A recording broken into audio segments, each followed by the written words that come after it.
How to Move the Stars by Jacob Lemansky. Chapter 8, Romania. April 30th, 2013. First day in Romania. This morning, Alexander was clean-shaven and wearing a nice shirt.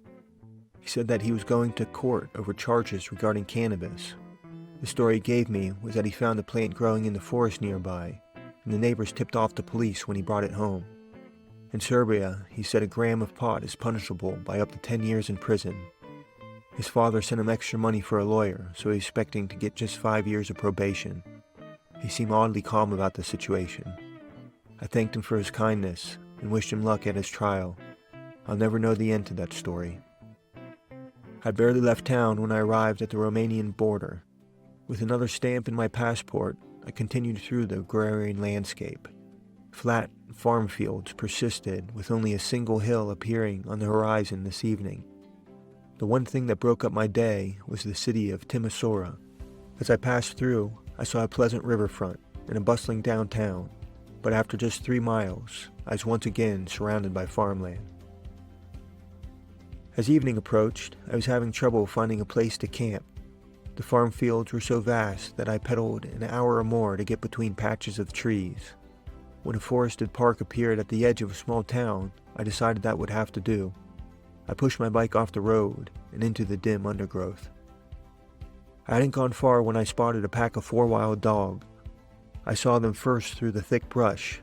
They were distracted with their noses close to the ground. I tried to slowly back away, but one of them spotted me. I turned and ran in fear, pushing my bike and ducking branches as I raced back to the road. The dogs barked and gave chase, quickly closing the gap between us. I burst out of the trees at a sprint and leapt on my bike as I reached the road. The dogs hesitated at the edge of the forest, and I was able to pedal away. My heart was pounding with adrenaline. Dusk settled before I found any more trees.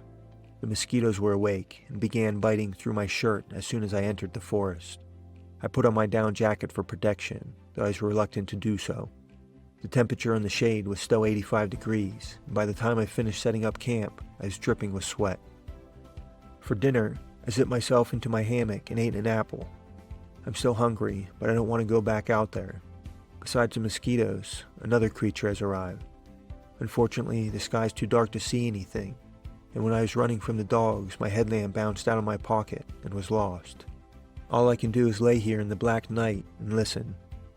Right now, I hear the animal breaking branches and moving closer. I suspect I'll be sleeping lightly tonight.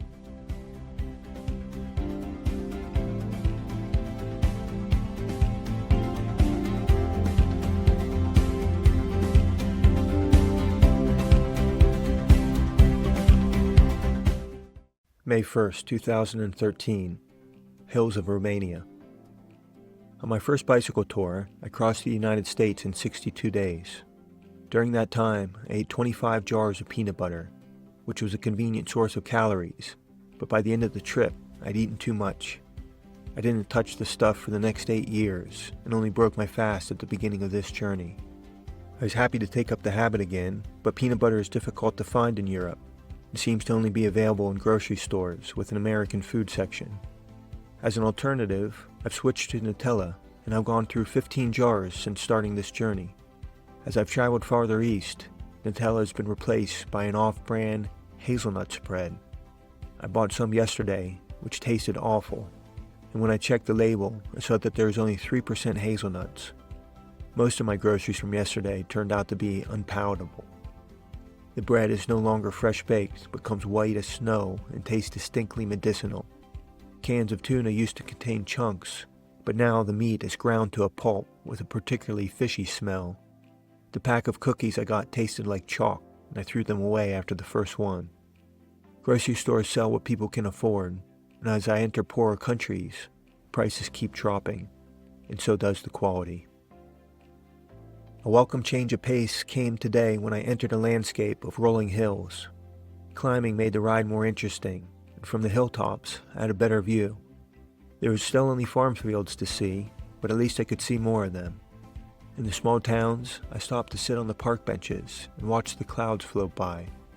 By noon, the temperature was 93 degrees, so I lingered anywhere that I could find shade.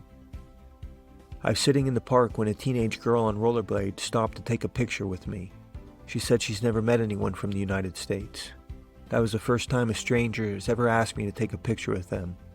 I've bicycled so far that I've become a celebrity. In the afternoon, a young guy on a road bike caught me, and we stayed together for a half hour while we climbed a hill. He didn't speak English, but I enjoyed his company. He wore spandex bike shorts, a cycling jersey, and thong sandals. The footwear was so out of place that I had to ask him what was going on. I pointed to his feet, and we confused each other for 5 minutes as I tried to understand the answer he was miming. What he eventually communicated is that he didn't want sock lines to mess up his tan. When I reached the top of a hill this evening, I pushed my bike away from the road to hang my hammock. I picked 2 trees with a view. Now, I'm looking out at a thin forest growing across the contours of rolling green hills.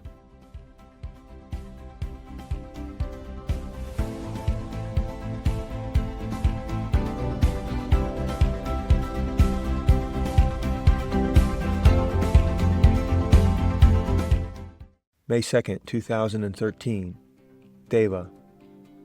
From where I camped, I descended onto a flat 2-mile wide valley of farm fields. Low mountains were on the horizon to the north and south. Traffic was light, and I was feeling good. The road took me along the Muirs River and into the city of Deva, which had a dead volcano rising prominently at the edge of town. The volcano's shape created a naturally defensible position, and at the peak of the cone was a medieval stone fortress. Attackers would have to climb 500 feet even before they got to the gate. Now, 750 years after construction, an inclined lift ferries people straight to the top, a bold tactic never anticipated by the original builders. In town, I sat on a shaded park bench in front of a life-size statue of the Roman folk hero Decebalus. 1900 years ago, he was the king of this region and led wars of independence against the Roman Empire. The statue showed him as physically imposing, with strong arms and thick legs, leaning on a waist-high shield and carrying a dagger tucked into his belt.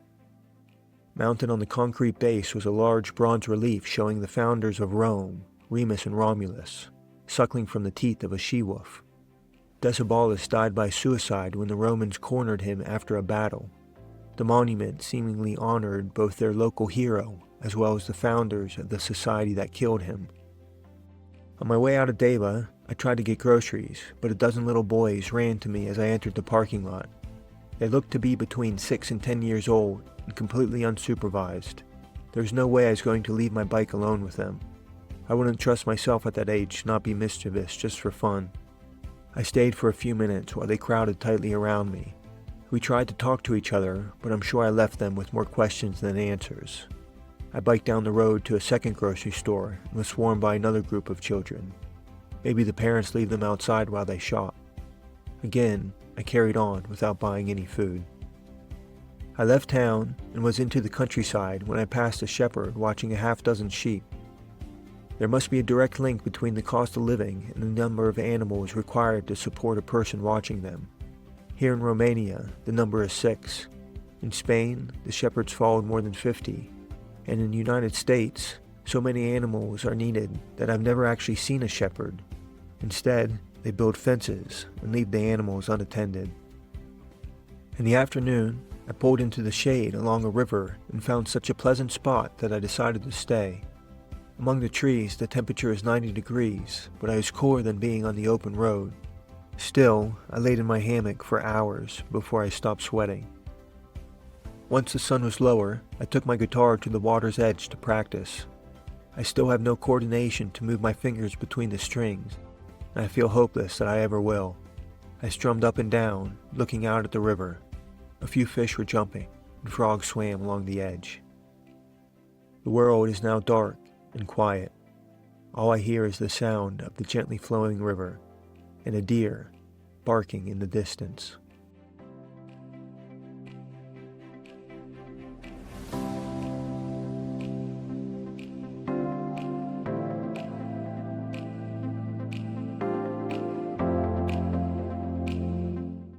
May 3rd, 2013, McDonald's. Early this morning, a barking deer shattered the dawn silence. She was in a field adjacent to where I was sleeping, still hidden in the low light. The barking deer was so incredibly loud that I couldn't possibly ignore what I was hearing to go back to sleep. I've yet to see one of these creatures, but I've come to imagine them as grand beasts with huge lungs. Unable to hit snooze, I got up to start the day. I sat outside a grocery store eating breakfast and inspecting my bike. The bearings in the bottom bracket are wearing out. I can feel a little play in them when I pedal. The issue is not going to stop me anytime soon, but knowing that the problem exists put me in an irritated mood. To fix the bearings, I would need replacements and a bottom bracket wrench, both of which I decided not to bring.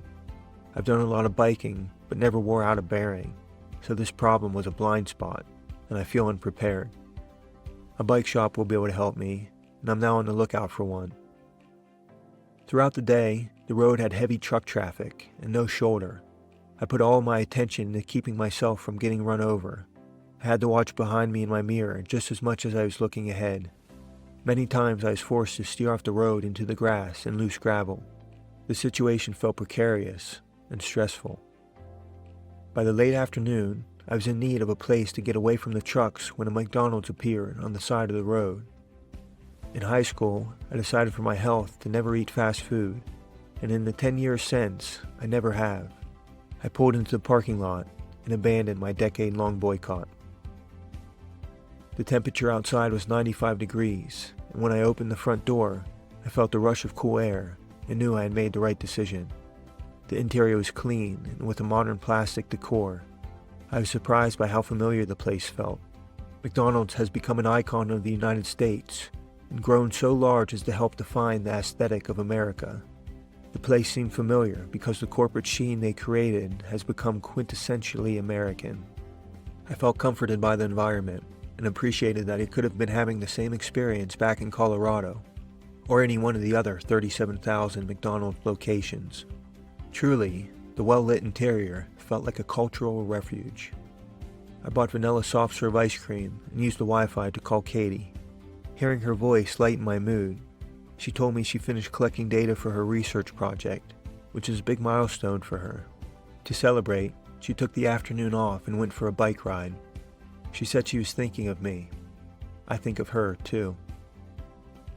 After a second ice cream, I stepped out of McDonald's and back into Romania.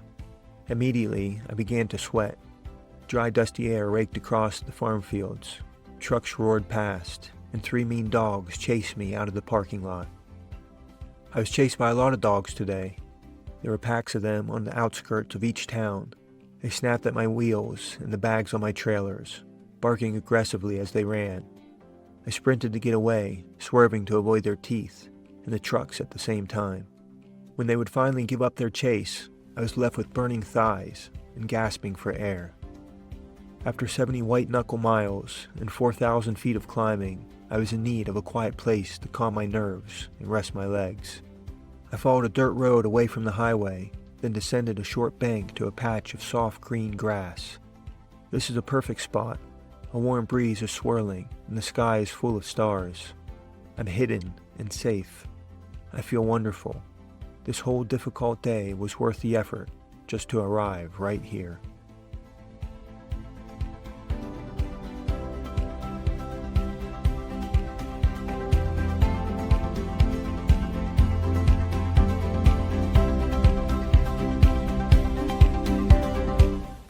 May 4th, 2013.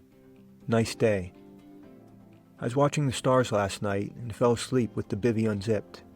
This morning, I woke up with a mosquito bite on my forehead and spiders crawling on me. One ran across my hand in the night and I killed her when I flailed in fright. Another was in my sleeping bag. I know most spiders are harmless, but they never look harmless. My legs were still loosening up this morning when I saw 2 dogs on the hill ahead of me. They were sniffing around in the grass on the side of the road, and I knew what was coming. When they saw me, I stood on my pedals and cranked hard to get away. They chased me for a quarter mile until I picked up speed over the top of the climb. Oh, my thighs burned terribly. The sensation was excruciating, and I whimpered in pain. I wanted to collapse, but I was already sitting. I leaned heavy on my handlebars and rolled downhill until the fire subsided. I feel this way every day now. The lactic acid accumulating in my muscles can no longer be flushed out by a single night of rest. Apart from that one harrowing experience, I had a great day. The scenery was bucolic. Fields of adolescent crops filled in across the land. Thick, dark forests covered the distant hills. I felt happy and content, simply biking along and looking around. In the town of Fagaras, I discovered a fortified castle circled by a moat. I took the bridge and walked inside.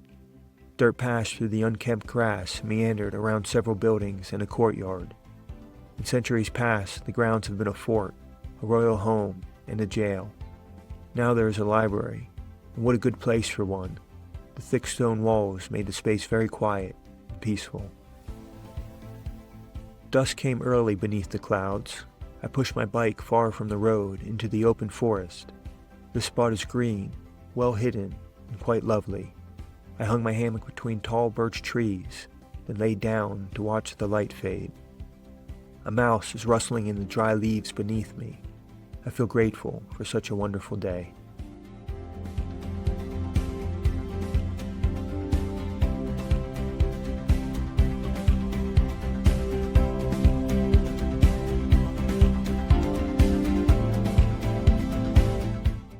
May 5th, 2013.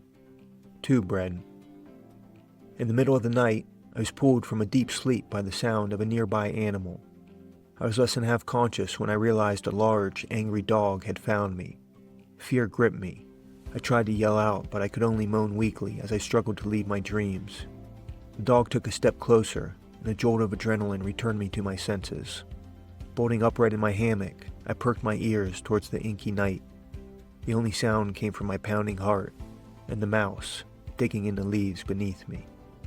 The dogs that have been chasing me throughout the days finally caught me in a nightmare. I shook off the dream this morning and was feeling good as I started pedaling into a thick fog. My shirt grew wet and water dripped from my helmet. The road was quiet and I was enjoying the ride when suddenly 4 large dogs burst from the mist in a surprise attack. They were focused and hungry, not even barking. The pack came from me from the right as I charged ahead. In my mirror, I saw them biting at my trailer and pulling on the bags before I was able to get up the speed to outrun them. The trailer has actually been a useful distraction for keeping the dogs away from my legs and front wheel. On a climb, I met a local man with the same idea. He's bicycling down the hill as I was going up, and a rope tied to a seat post was dragging a 4-foot-long tree branch behind him. When he stopped to talk, I pointed at the tree branch inquisitively. The man made a biting motion with his hand, then a quick woofing sound. I smiled knowingly and pointed to my trailer. I felt happy to connect with him on this point. He validated my experience and my growing distrust of dogs. By mid-morning, the day was beautiful and sunny. Fields of yellow flowers shone brightly against a backdrop of snow-kissed mountains. Sheep grazed on hillsides of thick green grass. My body felt strong, and I was cheerful. Along the road through each small town were dozens of women selling tube-shaped bread. Each one had her own wooden stand set up just a few paces from the next. They pressed the dough around the outside of a stone rolling pin, which was then rotated over a bed of coals. Once cooked, the bread was slid off the end in a tube shape. I stopped to buy one that tasted like a crispy pancake rolled in cinnamon sugar. The woman's sign read Krstoska lax, which translates to chimney cakes. They were actually a specialty of Hungary, but I happened to be in a region of Romania that had a large Hungarian population. The region was so small and specific that I saw the bread for sale 50 times through the morning, then not at all by the afternoon. If I had known they were going to be gone so soon, I would have bought more. By the early evening, wind and hills had worn me out.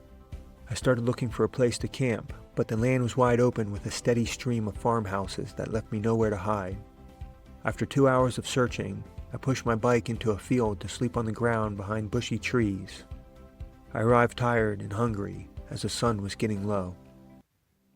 Up to this point, I've been eating mostly fruit, bread, cheese, and cold canned foods. Even for these basic goods, my options have dwindled. The stores have very few packaged, pre-made, or processed foods. What's left is raw ingredients. And so, tonight, for the first time, I cooked myself a meal. I have a small stove with me.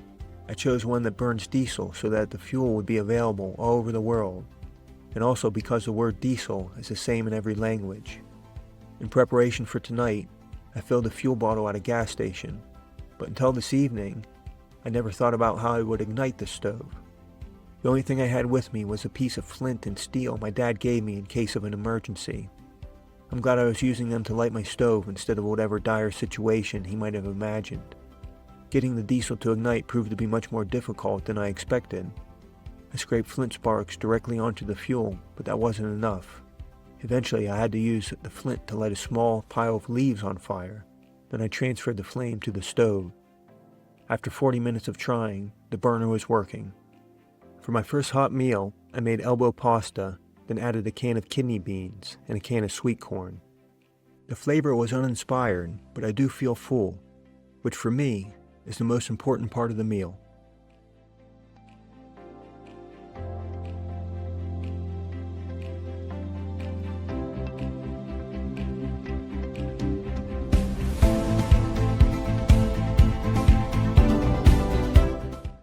May 6, 2013, a pretty river. I started the day climbing to the blunt ridge of a low mountain.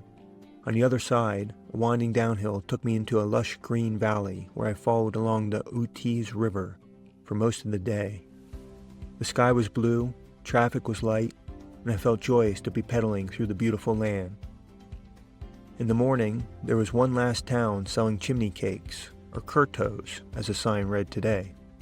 I bought as many as I could fit, suspecting that I might bicycle back to Colorado without seeing them again. I ate one right there and packed two away for later.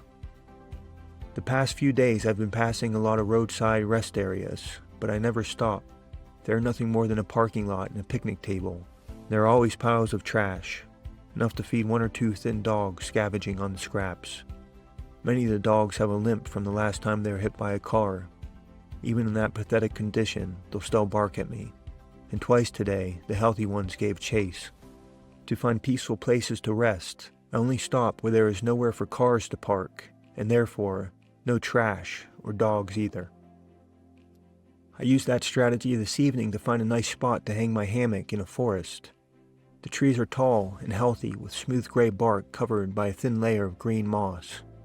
My view looks out at the green canopy above me and the forest floor covered in dry leaves below me. An absence of underbrush gives the sylvan landscape a feeling of openness. This is a beautiful spot to call home for the night. I had another try at cooking dinner. I boiled macaroni, then turned off the stove and added a can of peas and cubes of cheese to cool the hot noodles. The peas never warmed, the cheese didn't melt, and the noodles became tepid. The flavor was good enough though. In fact, a meal like that will always suit me. An important trait that allows me to persist on this journey is that I have a low emotional response to food. Flavor, variety, and temperature don't typically bring me joy, nor am I upset if they are out of balance. I view eating simply as something that needs to be done. If I were to require much more than what I made tonight, I would be struggling even to find ingredients. I arrived in this forest to a chorus of birds singing from the branches above. As the sun set and darkness fell, they all went silent. Now I hear something else moving quietly around the area. I catch only a single footstep or a subtle rustling in the darkness. I miss having a place to sleep that I feel safe. Out here, I must accept that I am vulnerable and trust the world to leave me in peace.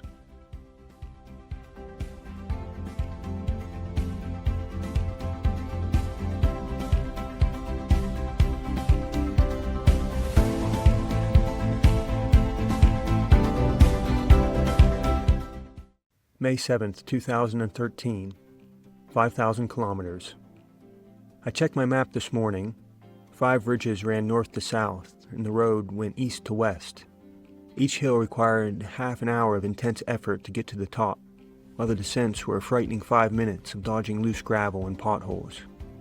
The broad valley between the hills filled in with sprouting crops and fields of grass, and each one had a quiet little town with a few people outside. I smiled at them as they watched me coming and going. Shortly before noon, my odometer crossed 5,000 kilometers. I felt proud. That's a long way to go on a bicycle. To celebrate, I stopped and took a moment to appreciate where I had arrived.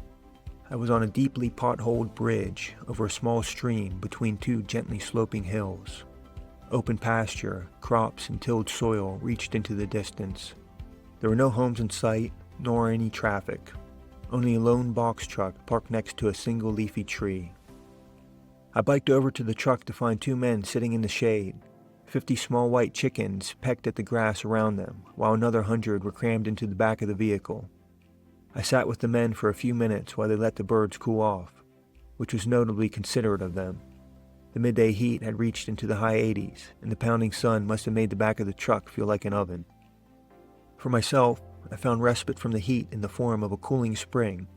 A pipe protruding from the base of a hill trickled water into an overflowing concrete trough sitting in a patch of dark green grass.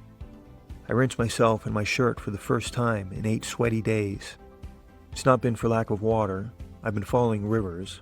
I just don't like to be wet, and I don't mind being dirty. The past few days, I've seen many of the communities get their water from traditional hand-dug wells using a bucket tied to a rope. A small town will have a dozen of them placed a few houses apart. There are also wells built randomly between towns. Sometimes they are accompanied by a small shrine or a little building adorned with Catholic symbolism. I imagine it is an effective marketing strategy to use water to win the faith of a thirsty population. So far, I have avoided getting water directly from the wells. I don't know the etiquette, so I feel intimidated. When I last ran out, I went to a bar to ask for more. The bartender scooped water from a bucket to fill my bottles. I realized only then that there is no running water in a town that drinks from a well. I'm glad that I stopped because the chlorine flavor indicated the water was treated, something I would not have thought to do if I had filled up from a well myself. Along with the wells, another rustic site in Romania has been the horse-drawn cart. I see quite a few of them when I'm not on the highway.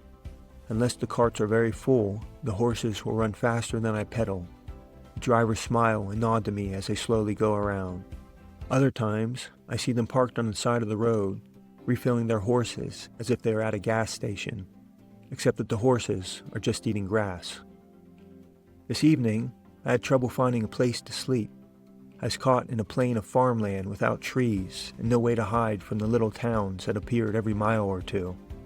The sky was turning pink before I pushed my bike away from the road to sleep on the ground behind the berm of an irrigation ditch.